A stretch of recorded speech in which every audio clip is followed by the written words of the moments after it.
Hi, I'm Metta Spencer. And I hope you have some faith because today this is for people of faith. Or maybe if you're an atheist, we'll let you in anyway. This is a conversation we're going to have with three people who are very devout spiritually and who are going to try to make me a little better person. And they are people who are engaged with religious faith communities. And we're going to have a conversation about faith, religion, and peace today. So there's certainly been a connection between the two over the years. I think most of the great religious traditions are traditions that proclaim the importance of peace. And then most of them go ahead and also ordain chaplains and other religious figures to help us through periods of war. So we have people here today who have very devoutly committed themselves to working for peace as part of their religion. David Miller is in Montreal and he's working. I'm not going to tell you who they are because I'm going to let them to explain themselves and get acquainted that way, not only with each other, although they know each other a little bit, but with you, with all of us. David Miller is in Montreal. Mary Ellen Francoeur is a Catholic sister here in Toronto. She used to also live in Ottawa, I think, until a couple of years ago. And Karen Hamilton is also here in Toronto. So, hello. Let me start with David and work our way in no particular order. Hi, David. How are you today? Great, and I'm speaking to you from unceded land known to the Mohawks as Tiohtià:ke, although it's been a meeting place for many different cultures. And I'm a Quaker, which means I'm a member of congeries of peace churches. But my main takeaway from all this is that we don't need faith, we need action, and that we need to love each other's differences as much as we love our similarities. As somebody said on your town hall a couple of months ago, in the peace movement, we've got to respect each other's differences, otherwise we will never get anywhere. Mm-hmm. All right, that's a good maxim. It's hard for me. I get angry. That includes non-Christians and people who are not from faith groups. Absolutely, of course, a human, absolutely. And so, Mary Ellen, do you agree with him? Well, you mentioned, Metta, that I'm a Catholic sister. Faith has been so much at the center of my life from birth. And along the way, I felt drawn to be part of a community of people who could support each other in living out faith in ways of service. I think also my being drawn to peace probably started early in my life in terms of just wishing that relationships could work in the best way possible. Actually, my first advance into more joining groups that are faith-based for peace came out of my doing ministry work in the north of Ontario, in James Bay with Cree people there. And I was aware of the violence that was still affecting their lives. I had not awakened yet to the violence of colonialism and how so much was happening could be associated with that. But I was deeply drawn to their spirituality. And I just started to feel that I would like to be working for nonviolence and peace with people of different faith groups. And I moved to Ottawa and discovered that there was an organization called Religions for Peace, whose whole purpose was to do that. Since then, I've also been involved in other faith-based peace organizations, presently Pax Christi, Toronto. Mhm. And I really want to say, too, that along the way, I was exposed to the whole spirituality of Thomas Berry and Teilhard de Chardin. And that has really shaped my response to everything in my life, and certainly peace. Because in the universe story, all evolves out of the one creator. And so everything is related. Everything is holy. Every person, every faith, every culture is holy because it has all evolved from the one creator. So You're that's already where giving I me, come from. you're already giving me goosebumps because that's the kind of message we all need to hear every now and then. And we don't hear it very much. Thank you, Mary Ellen. Thank you. Yeah, I've already learned a little bit about you I didn't know. Karen. All right, Meta. Well, it's such a privilege to be here. Thank you so much for inviting me, for inviting us all to talk about what I think, as your other two speakers have said, is absolutely intimately connected, which is faith and peace, which is not to say, as you said, there are many people who do not ascribe to a faith tradition who are doing just profound and incredibly instrumental work around peace. And that's really important, that we all work together and that we all do that together. But so just a little bit about what brings me here. I'm an ordained minister in the United Church of Canada, but I have most recently served for 15 years as the General Secretary of the Canadian Council of Churches, which brings together almost all of the Christian denominations in the country. So that's millions and millions and millions of people represented. Any denomination you can think of, and some you might not have heard of, are all in the council. Mm-hmm. And what's really important to say about that is that the council's work, and it's a much more complex explanation than I will give now, but the council's work is divided into sections, and half of the council's work, so all of those Christians in the country of Canada, half of the work is on peace and justice. Oh my goodness. And yes, and that's foundational, and it's foundational to the Christian tradition, but it's foundational to all faith traditions. And I think you want to hear a little bit about the Parliament of the World's Religions, which I chaired in Toronto in 2018. And then the final thing to say, which I'm finding profoundly moving, is that I am in the process, for better for worse, of writing a new book. It'll be out in 2022, but I'm working with all the faith traditions and their social justice work. And their peace and social justice work. I mean, what kind of category would you put something like combating human trafficking in? That's justice work, but it's peace work too, towards a peaceful whole society. So I find it very moving, and I'm really glad to be here and talk with my colleagues and with you. Well, I knew all that. I also know a few more things about yourself that you mentioned, which is that you go a lot to the Holy Land. I teach a course. Yeah, you teach a course in Israel, is it, or Palestine?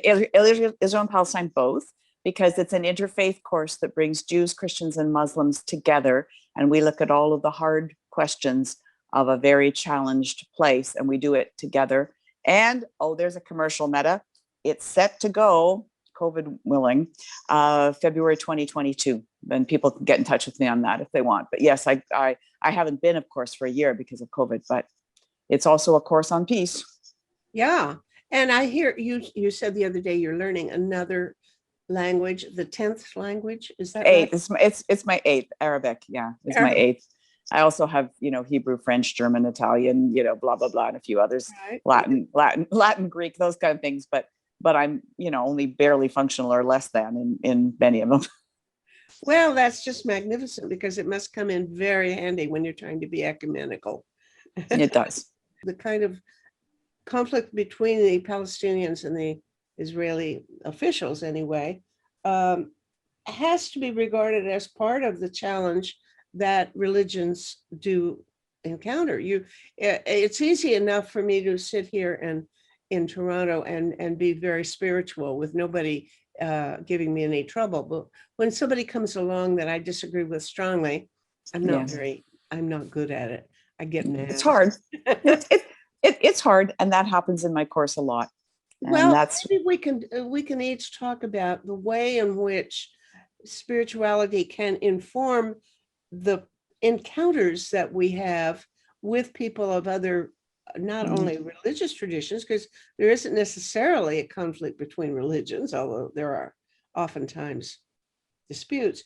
But anytime that we get into a real conflict, seeing the other person as holy, as Mary Ellen has put it, for me is, I can do it when I'm here with nobody challenging me. But when I meet somebody who's disagreeable, I don't see them as holy. I see them as the enemy. I want to say something right, because this is what made me a Quaker. In 1980, in Winnipeg, I attended one of the first workshops that Joanna Macy held. And one of the exercises in that workshop, which was at that time about nuclear bombs and Canada's role in it, was to turn to the person next to you and look into their eyes and think of how many billions of years it took to create that unique individual. And that changed my life. Yeah, that's my reaction, David. I look at this person and I think, look at all the people who worked so hard to produce you, and here you are messing the whole thing up. Yeah. That's true. I'm an Old Testament scholar, and right at the beginning of what is sacred text for Jews and Christians and resonates is this: we are made in the image of God. But the text is very clear. Everyone is made in the image of God. So that's kind of how I do it, Meta, when things are really challenging. And David, that's right. The same thing. I look at that person and say, you are made in the image of God. You are in the image of God. You are in the image of God. And it really, it challenges me for sure. And I wanted to say that sort of off the top about faith. There's that old cliche, and sometimes cliches are true, that faith is to comfort the challenged and challenge the comfortable. And so, I have to leave myself open to be challenged all the time. And it's looking at that person and saying, you are made in the image of God. You are made in the image of God. And so how am I going to open myself to that? Which doesn't mean agreeing. The quote about making the comfortable uncomfortable is from Mother Mary Jones, who was an Irish girl from Toronto, very poor Irish, who lost her entire family in the Memphis yellow fever epidemic, wound up as a seamstress in Chicago, and was a major organizer and radical throughout the early 20th century. And then it's been used by many and repeated by many because it resonates so strongly. Yeah. And I'd just like to, in terms of that, of relating to those who you're saying, Meta, kind of whose behavior is somehow disturbing for you. Just that the whole issue in terms of the whole picture of peace. I'm also a psychologist. And so just to realize that what leads to this particular person's behavior or way of being in this moment is highly complex. There are many, many factors that result in how I behave in this moment. And it could be I'm just having a bad day, or it could be more deeply seated than that. And similarly, then when you come to conflicts between groups of people, how do you really understand all that's going on? What are the factors contributing here?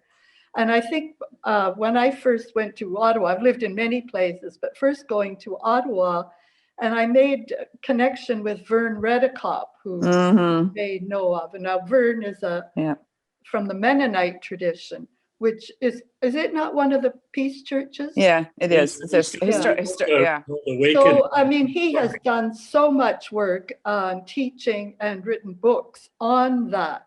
Like, what is it that's really going on that's contributing? And it can be very complex and very subtle at times, but but things can be very powerful.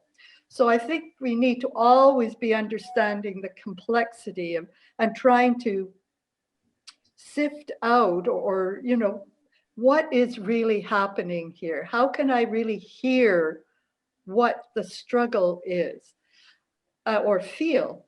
The other thing that I think is so important in the whole area of peace, and that I've been part of as being part of a multi-faith organizations, some of the major things that have happened in the world that have caused so much alarm and deep upset are attributed to particular peoples of particular faith background.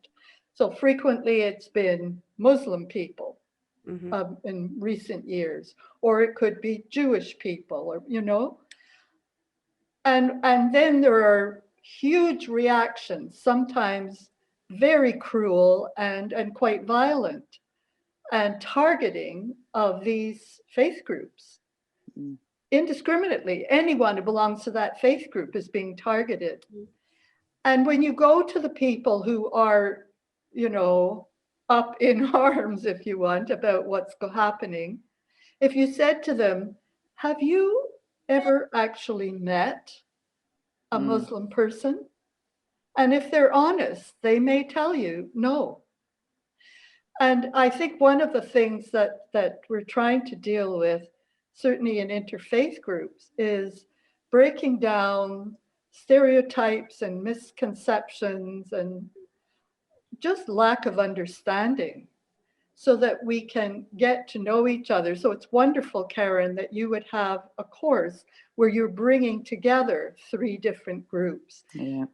It's amazing what happens when you actually get to meet a human being who is different from you in any way, but certainly different in their religious background, and to really understand better what the faith tradition is, what it truly says. Because too often we can have tremendous misconceptions.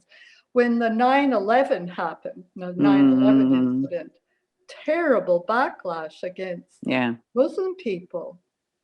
And so in my own little small way, as part of Religions for Peace in Ottawa at that time, I thought, let's just have some gatherings of people being able to meet Muslim people and hear a little bit about their faith.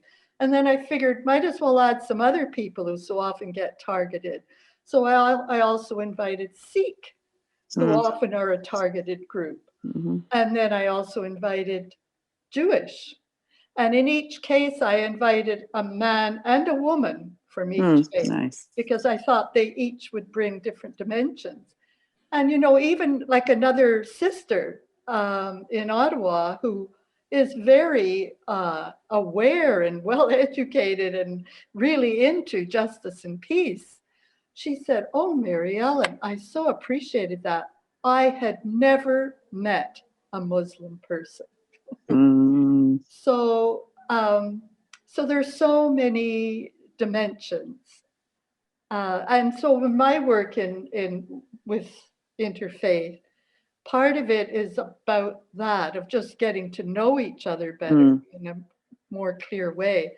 But also, and I'm not going to elaborate on this right now, but what David was saying, being more action oriented, working together as people of faith for some of the major issues in the world today. That resonates with me because I've had conversations with Doug Saunders, who writes about immigrants a lot, and the relationship refugees and people of different faiths living in proximity to each other. And he said that in Britain, and I think it also is borne out in political research in the US, that the places where there is strong opposition to immigrants are places where there aren't any immigrants. Right. The people who live actually among immigrants in their neighborhood, and this would go primarily in Britain with regard to the Muslim population, that they are more likely to be welcoming. Although there may be contact. I mean, we've seen just in the last year attacks on Chinese people because they're Because of COVID, yeah. attacks on different people, in sometimes physical, or Aboriginals who are blamed for this, that, and the other thing. And all they're doing is asking for their rights or for some recognition. So we have a lot to clean up in our own backyard. On the other hand, I have to speak on the other side of the story too, with research that I did back in the 60s with anti-Semitism in high schools. And it to our surprise and dismay, it turned out in American high schools, the high schools where there were lots of Jewish students were the ones where there was tension, where there was anti-Semitism. And the more students there were, the more Jewish students there were, the more resentment there was. And I think it was about status. I think it was because the Jewish students were doing, on the whole, extremely well, and had a lot of family support and so on. And this was resented very much. So I think it's too simple to just say It's complicated. if you know somebody, you're going to necessarily like them. No. If you One have example reason, if of you have, identity politics, look at the parable of the Good Samaritan, because as Jesus says, you know, this guy is considered to be a heretic, but who's the real neighbor in the story? Yeah, it's complicated, and it says, Mary Ellen said, it's about bringing people together and having the conversations and having them engage and beyond. I mean, there are different levels, or all kinds of levels of and ways of doing it.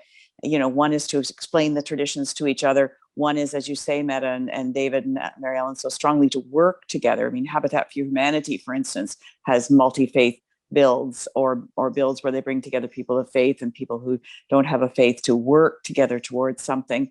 And then and that just goes back to the course that I teach in Jerusalem, when people feel they can do it, to really talk about the hard questions.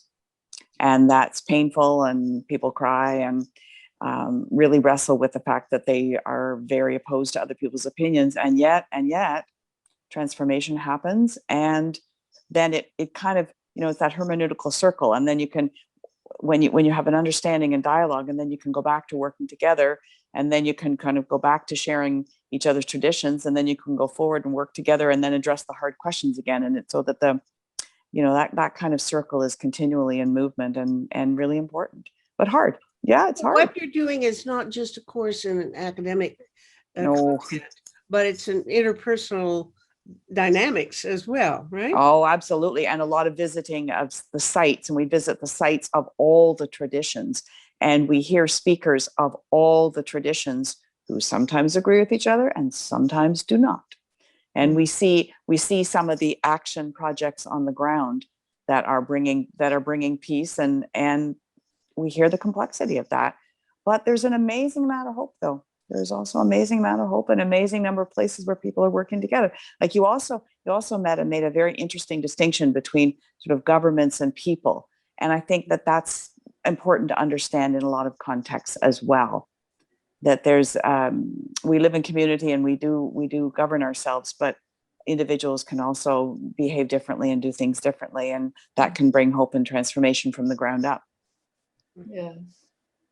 One of the most right here in Canada is the APTN film First Contact, which takes a bunch of ordinary Canadians and they really let their rough edges show into Indian reserves. And suddenly there's encounters between real people recognizing each other's lives. That's so powerful. Yeah. Yes. For sure. Exactly. There's nothing like that personal encounter. I was just going to say, one of the very meaningful experiences that I had in my life, I belonged at the time to Religions for Peace, but this was a personal choice. I went on an interfaith delegation, actually with an American group, the Fellowship of Reconciliation, to Israel and Palestine. the purpose of that delegation was to meet with groups in both Israel and Palestine who were working for peace. Right. And that was such an eye-opener. Mhm. I could never have imagined how many groups from both communities are working very hard for peace, and often in collaboration, or the work brings them to be working Together. Yeah. and to be feeling for each other, you know. So it's that on the ground, which is separate from the politics. It's that brings me hope, because there are so many people in conflict areas who really want peace, and they want to know the other, Mm. and care, because there's a meeting at the heart level. When I'm suffering and I can see you suffering, I realize that the suffering is all one, that we can feel at the heart level for another who's suffering. At the same time, we may not completely agree with all aspects, but for the sake of suffering and reduction of suffering, wanting to find a way to live together. You make it sound so easy. Oh, no, it's not easy. I think I want to be really tough on you and say, I'm sure you don't always succeed. I'm sorry. I don't know anybody who always succeeds at anything, Nope. especially when you wade into a conflict area. I think probably your failures are just as numerous as your successes. And what I want to know is, what are you learning from the failures? I mean, if you invite people together who are really looking for peace, it's easier to find common ground than if you find people whose lives are devoted to defending some point of view that they see as irreconcilable with another faith tradition. And you get some real reactionary religious leaders who are bigots and hard fighters. What do you do when you get those people together? And are you making any progress? Because I don't know, that's where I'm not good at that. Are you making any progress in finding sort of mechanisms for breaking through the real barriers that prevent rapprochement? Well, changing the hearts is one thing, but changing the tribes is another. I'll let Karen answer that one. So there's so many ways. This is a really good question, Meta, and there's so many ways to answer it. But I want to say one quick thing off the top, which is, and absolutely, I have spent most, not all, because I also worked for the Red Cross for a while, but spent most of my life working in faith-based context.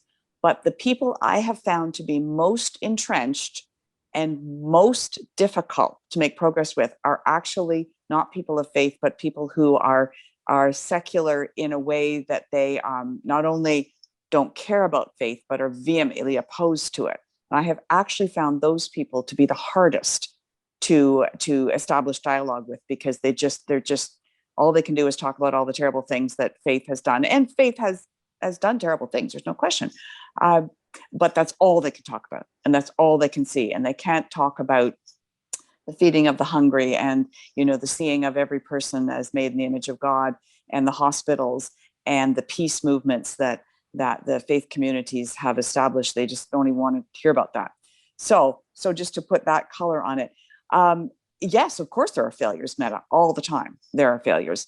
What do you learn? Well, it depends a bit on the context. So you learn different things depending on, is it bringing teenagers together for a summer action peace camp that didn't work for some reason, or, so you learn different things depending on the context, but you also learn to be persistent. I mean, that's one of the gifts that the faith traditions bring to the world, is that they have been around so long and working away at peace and justice, not always well, and not always in a sustained way, to be sure, but according to sacred texts, we've been working away on this for thousands and thousands of years. So we keep going. That's, I think, one of the profound learnings, is not to give up when something fails. So And just, instead of calling it a complete failure, you say it's a work in progress to be well, continue. or you say that particular action didn't work. Mm. And so let's try this. Let's try this another way. Or maybe it's something isn't going to work in that context or at that time. But it's the not giving up that's really, really important. And in the face of failure, not giving up. And it also depends on, like, what do you count as failure? What do you count as success? Right? That it's redefining, what that means. Is there peace in Syria right now? No. Is there, complete rapprochement between the Israelis and Palestinians right now? No, most certainly not. But are there medical initiatives where Palestinian doctors are being trained in Israeli hospitals, where Palestinians are being escorted by Israelis through the checkpoints to get treatment in Israeli hospitals all the time? Like thousands and thousands and thousands of those kinds of things are happening every day. So, what do you count as failure? What do you count as success? Yeah. Mm-hmm. Yes, and perhaps it's a good thing to even give up those words, because they're boxing us in. Right. It's we're trying to grow in a sensitivity and in an openness. I'm a very big one on counting on the Holy Spirit, which is from my tradition. And the Holy Spirit keeps you going, because the Holy Spirit will keep offering new chances, new possibilities. And it can just be certain circumstances, a moment that allows this and this to come together. And there's a little opening, a little space for a meeting. So that's where faith is so meaningful to me. It's out of faith that I have an openness to all of that. That Yes. there's a working of the Spirit that's bigger than any of us. But that is bringing us to be alert to be sensitive to where there are possibilities. And I've learned that with the workings of the Spirit, certainly what we might think of as a failure in a particular moment, more may have been happening there than we could ever have been aware Imagined. Yeah. But just had changed something within the people involved, and they weren't ready at that point. Right. And there could be another moment that, something just moves, changes, shifts, and there's a readiness. Yeah. So to get boxed into failure, and mind you, as human beings, we naturally can feel sometimes, no. And then the Spirit, for me, will say, be patient, be patient. Patient, yeah. Hang in. It's that hanging in for the long haul. Anything in peace and justice is for the long haul. Yes. And okay, I have a short personal story that you just made me think of, Mary Ellen, that just fits. It's an old story, but I had and Meta, I think you'll resonate with this. I had a rip-roaring argument decades ago with a guy who was pro-cruise missiles. And I was extremely anti-cruise missiles, and I had demonstrated, and I had taken some of my young kids to demonstrate against cruise missiles. And this argument went on and on and on, and I could not convince him. I never convinced him. And furthermore, to make it worse, he then, at the end of the half hour of just heated argument, thanked me for a stimulating debate, because it was kind of like a game to him. So you want to call that a failure, Meta? Boy, that felt like a failure to me. It's like, not only had I not convinced him, and he really believed what he was saying, but he just considered it a kind of an abstract intellectual argument. And I considered it to be like the fate of the planet, and whether women and children and men would live or die or not. So, but what I tried hard to do was, that's right, Mary Ellen, to say, okay, what can I learn from this? How can I then because I now understand his thinking. I don't agree for a second with it, but I understand what he's thinking. So how can I use that in my continued peace work? What I have now learned that I wouldn't have known without this argument and without his then extremely dismissive attitude at the end. Mhm. So yeah, was it a failure? You could call it that, but was it an opportunity for me to learn and be strengthened in my resolve? For sure it was. Here's another failure, which always gets thrown at anybody who's a pacifist or a conscientious objector. Somebody always comes along and says, oh yeah, how are you going to deal with Hitler? Yeah, always that's the And question. Yeah.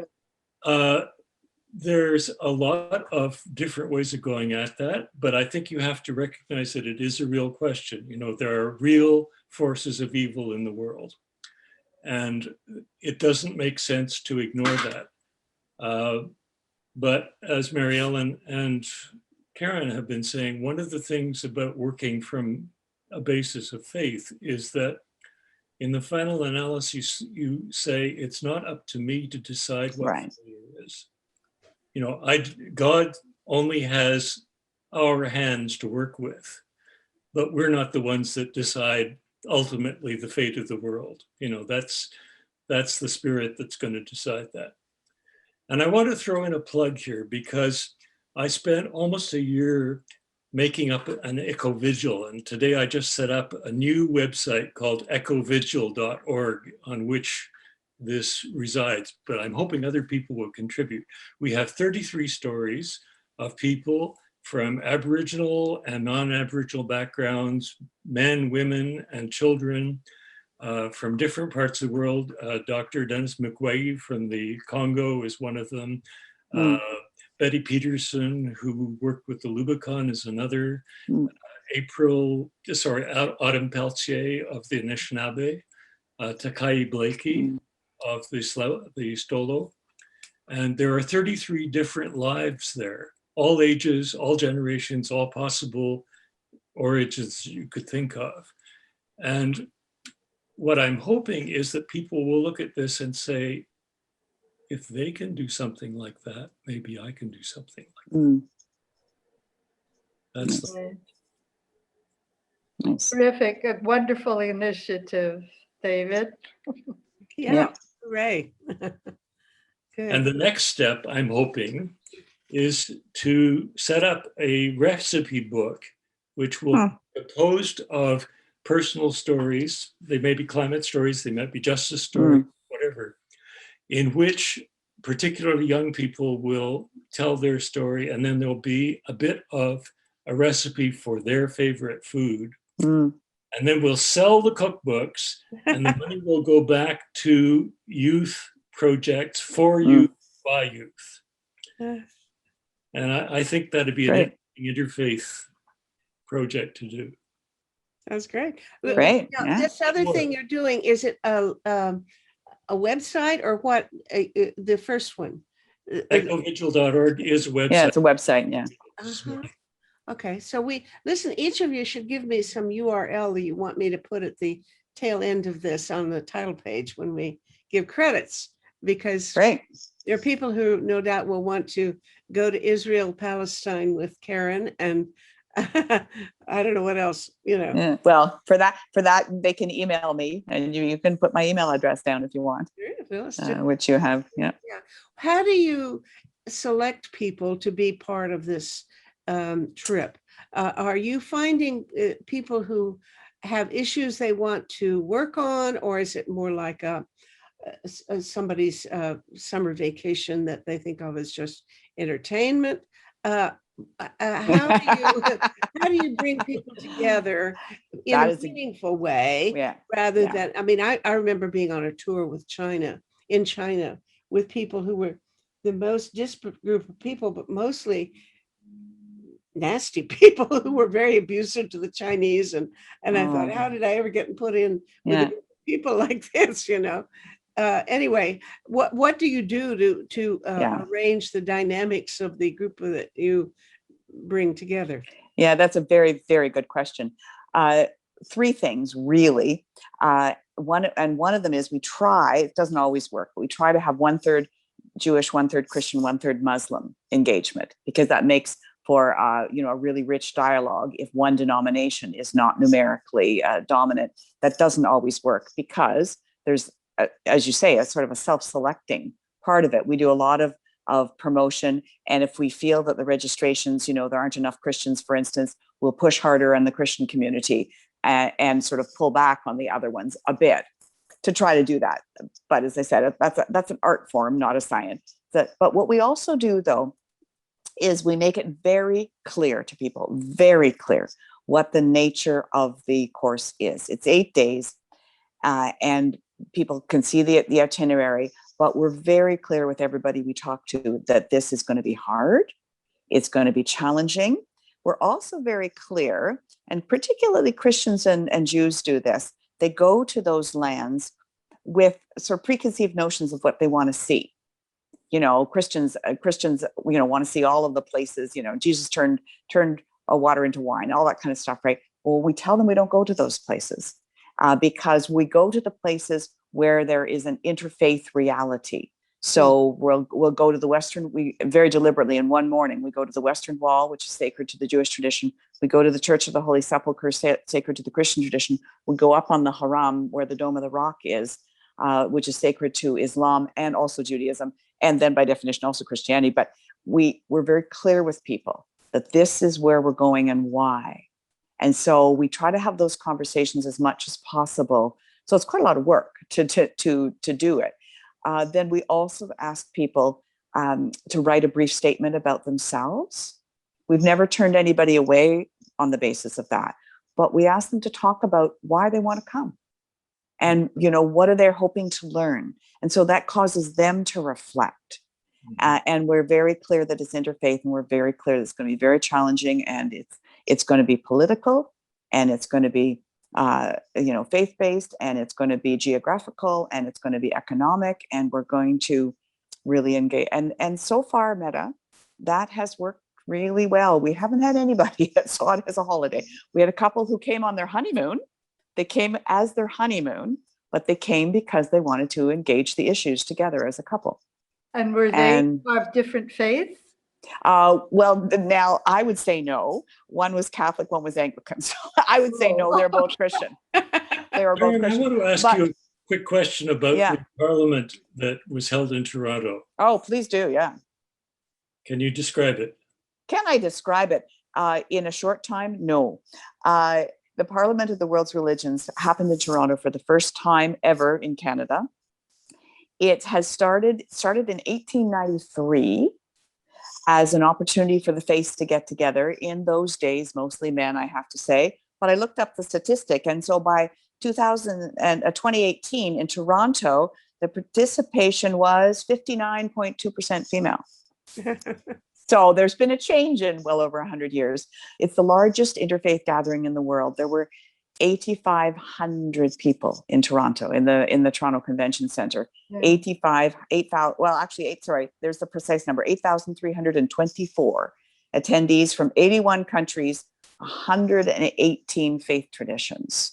Wow. 118. I could not myself, maybe the rest of you could, but I could not name 118 faith traditions. So it's huge. And what I wanted to say, David, in line with what you and Marianne Ellen have done, if you had asked me, and I'll talk a little bit more about what the mission of the Parliament is, but the most outstanding achievement, people ask me this all the time, and the media would ask me this all the time, of the Parliament was that we really brought to the world stage and the faith stage the depth and the importance of Indigenous reality in Canada, but also around the world. And so the opening ceremonies were completely Indigenous planned, Indigenous executed. And that, of course, meant a huge amount of Canadian representation, but also Indigenous people from all over the world. And there was a sacred fire that burned. Toronto has never seen such a thing. We had a sacred fire burning. It's a week-long event. We had the sacred fire burning between, like right where if you think where the Toronto Convention Center is, and the Sky Dome is right there, and the the aquarium and the CN Tower, and there was a sacred fire burning there the whole week, which was guarded and kept by Indigenous representatives. So that was, and the closing ceremonies, of course, the same, but that was huge. Anyway, it brings together the mission of the Parliament, and I quote, is to cultivate harmony amongst religious and spiritual communities and foster their engagement and action with the world and the world's guiding institutions. So this goes back to what you were saying, Meta. It's about the faiths engaging each other, to be sure, but it's about the faiths then taking that engagement into action in the world and engaging with the guiding institutions of the world that might be faith-based, but most likely are not. Mhm. So there were lots of people there who are engaged with the UN. We had John Ralston Saul as a speaker. The Lieutenant Governor was there. And there were 6 subject tracks, one of which was, of course, Indigenous peoples and climate action. Climate action was called that, Meta, climate action. It's not just about talk. It's about what are we going to do about it. Dignity of women. Another one, Meta, that you would particularly like was called Countering War, Hate, and Violence. And then there was a justice one, and then there was a youth one, a next generation. Mhm. And so it continues to reverberate. We actually had a longhouse in the Toronto Convention Center. There was a longhouse that was constructed from birch trees Yeah. in the longhouse. So there was music, there were arts, there was children's programming. Romeo Dallaire was there. Bob Ray chaired the advisory council. Anyway, the city was very supportive. Mayor John Tory. That's so brief. That is so brief, David. But if there's another question you wanted to ask, please do. But others may have other things they want to talk about as well. Well, So, you just made a point that somebody made in a meeting another day when we were talking about the overlap of Aboriginal rights and climate issues and nuclear and peace and yes, anti-racism. These are issues that are braided together. yes, they are. Yes, They exactly. totally are. And so how do you even divide something of that size into different subject tracks? Because that's right, they're all connected. And I think that Meta's big project of Save the World is about that, isn't it, Meta? Yeah, people laugh at the title or even hoot at it. But my feeling is, it's no joke. We have to save the world. I mean, We have to save the world. It's real. And you say that you've got to have all those pieces going together at the same time. They're all interconnected. Exactly. We have a system, and whatever is important in one of these domains is going to have influence on the others. It's absolutely true. Let me shift a little bit. I had a talk show last week with a very dear old friend who's a Muslim in California. He and I were in graduate school together. And we were talking about the Middle East, the culture in the Middle East, and so on. And then I asked him about the assimilation of Islam into other societies. I mean, he's lived more of his life now in California than he did in his home country, Iraq. And he acknowledged that, yes, there are changes going on within Islam. And of course, we know there are changes going on in all of the faith traditions.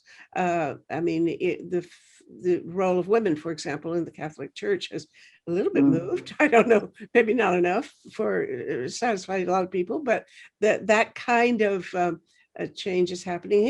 He was talking about how he predicts that that all of the major religions are going through and will continue to even more go through internal changes as they encounter other cultures or other living situations and other faith traditions.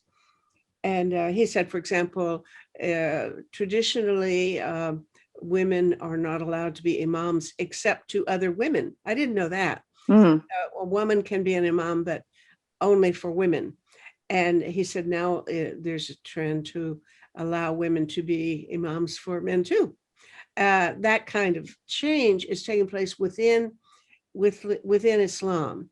Now, I hadn't known about any particular changes, but it seems to me that when you take a group of people Karen, or Mm. either of the other two of you doing the kind of work you do, putting people in contact with each other so they have real dialogue. This is going to have an influence on the whole, on the larger tradition that you're putting into contact with others. Do you see that all of the, I don't know about Quakers, I hadn't thought about Quaker changes, but do you see that there are changes within the major religious traditions as a result of contacts with other religions? Well, I mean, any of us can answer that. I'll start, and then others will jump in. Again, it depends how you define terms. Are there changes? What is, what is the change? Is there an openness to other traditions? Absolutely. That's just growing in leaps and bounds. Is that new? Is actually what I would push back on a bit. There have been periods in history, which sadly, we have not always been able as people to sustain, where there was much more openness to faith traditions than there is now. And so you think of an obvious one is Al-Andalusia in Spain. That's an obvious one, which is not without complexity, but for 500 years, Christians, Jews, and Muslims lived together. And this is why, and Meta, you and I have probably talked about this a little bit, I emphasize always the importance of language. At that time in Al-Andalusia, everybody, Jews, Christians, and Muslims, they were all writing in Arabic. But they could also read each other's texts. The scholars, I'm talking the scholars, not the average person who was just trying to farm enough to feed their family. But the scholars all read each other's languages and read each other's texts and knew them. And we've lost that. How well really can most of us say we know the Quran? Even the Jewish tradition. So it kind of ebbs and flows in history. And I would hope that and I think we are coming back to some of the understandings that we have had, that we've had before. For instance, we lost David Miller. And here's another obvious one. There's a book out now called God's Shadow, and it has incredibly important stuff about interfaith relations in it, but it's all stuff that happened centuries and centuries ago that we don't remember anymore. So for instance, why did Columbus in 1492 sail the ocean blue? We think it was for wealth, which it kind of was. We know the devastating impact, but Columbus's own writings, how many of us have actually read Columbus's original writings in which he talks all about Islam?